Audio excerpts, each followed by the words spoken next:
What's up, guys? Welcome back to my channel, Ty's Nuggets. I hope you've had an awesome week.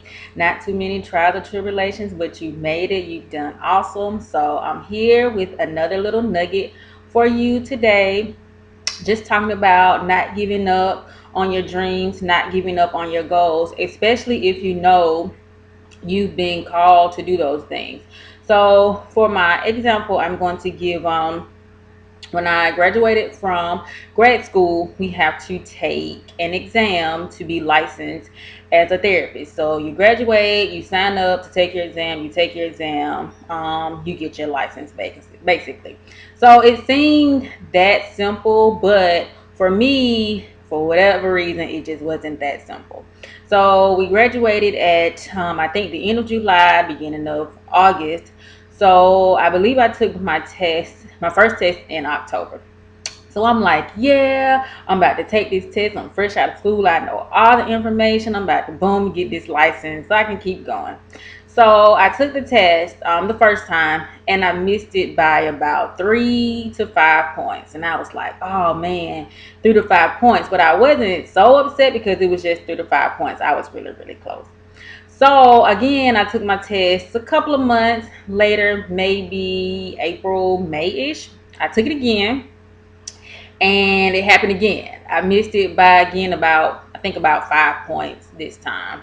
And I was like, okay, so what's really going on? Like I know this stuff. I don't have test anxiety. I don't have any issues with studying. Like I've never had any issues with school. So why can't I pass this test? So over the course of 3 years, I took this test 5 times. Okay, 5 times. And so over those courses, when I would take the test and I'm like, okay, I got it this time, I got it this time, and then I didn't have it, I did feel a little defeated because it's like I know this stuff first of all, and then second of all, I know this is what I'm called to do. I know my purpose and my gift is being a therapist, is being helping people. And so why can't I pass this test? Like this test is just in my way. And if I could just get over this little hurdle, like everything would be fine. So during the course of the fifth test, I was talking to my church member. I don't know how we got on this subject, why we brought it up, but I got on the subject of I was going to take my test again in about 2 to 3 weeks. So immediately she started telling me, well, the test is not about you. You know the information, you know the stuff, you know how to take the test, but it's not about you. It's about your relationship with God. You're leaning and depending on your own understanding, and He wants you to lean and depend on Him. So I never thought about it that way in all the 3 years, all the times I had taken the test. I never thought about it that way. Like, that is true. I was leaning to my understanding, like, I got this, I know I can do this. But in actuality, we always need God in everything. Like, we can't do anything on our own, we always need Him. So she gave me specific instructions on what I needed to do. So that day, she wanted me to go get some oil, some crackers, and grape juice. The grape juice was for taking communion, and the oil was for me to go have it blessed by my bishop. She also told me to write a prayer request to my bishop and co-pastor and to put a seed in it. So we learned a lot at my church about seeds and planting your seed where you want it to go. So I did that. I got me a seed. I wrote my prayer request, and she said, give it to him after Bible study Wednesday night. I tell you, I was nervous because I'm not a very talkative person outside of this.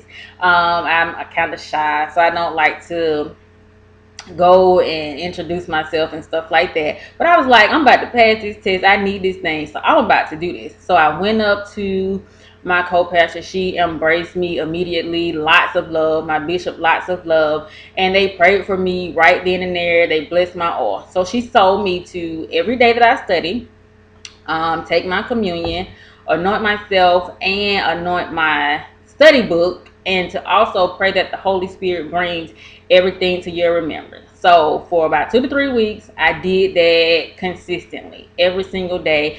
Also spending time with God, my meditation, reading my word, having positive thoughts, positive affirmations. I found scriptures for strength. I found scriptures for winning. Anything that would help me in a positive way, I found scriptures for them, and I recited them every single day. So the day of the test came, and I was like, okay, God, okay, Holy Spirit, I need you to bring this back to my remembrance because I'm leaning and depending on you. I've tried this thing 4 times, and it doesn't work my way. So I'm going to try it your way. Took the test, got out, felt confident. So they give you your results maybe a few weeks later. So a few weeks later, I was sitting at home. I remember it like it was yesterday. It was 5:36 p.m. and I got an email, and it was my license. So they don't send you until you pass. They just send you your license, which is perfectly fine with me. But I immediately went out into a praise for about 10 minutes because I knew that was only God. Like I leaned and depended on him, and he came through for me. And so, and with me saying that, it's like if you know you're called to something and you know this is your purpose, yes, sometimes it takes longer to get there. You have a lot of little things on the way where things don't work out the way we want it to, and we have a lot of failure. But in those things, we still learn things from those failures, and you pick that, you take that, and you keep going.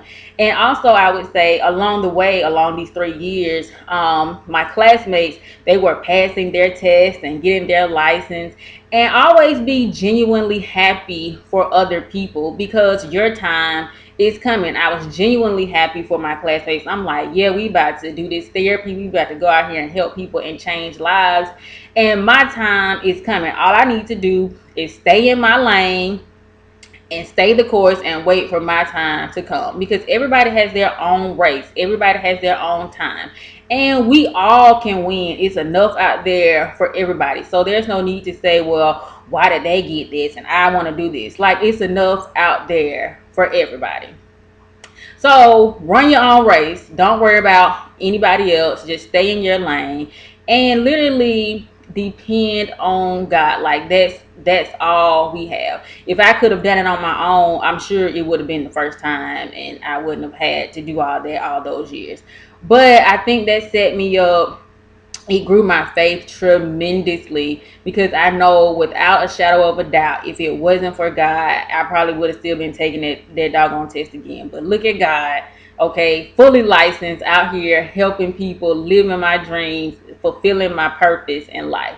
So I said that to say, never, never, never give up on your dreams or your goals. Someone may get it faster than you. Someone may get it quicker than you. It doesn't mean you're not as smart or anything like that. That just means you're on your own time and you're running your own race. And it is okay to stay in your own lane. Don't believe all this hype. Like, it's okay to stay in your own lane and learn your own lessons. So that's my little nugget for today. I hope it inspired someone. I hope it encouraged someone to keep going in the midst of any trials or tribulations or whatever's going on. And remember that your strength is found in God. He will give you literally whatever you need. All you have to do is ask him. He will give you what you need. So remember, don't be too dysfunctional this week. And if so, pick yourself back up. Keep going. There's still more life to live. So I'll be back again next week with another nugget for you guys. I hope you guys are enjoying the videos. Comment, subscribe. Tell me what you think. Tell me of some things that you would like for me to talk about, and I'll be sure to put that on the list. Until next week, hope you guys have an awesome and blessed week. See you guys later. Bye.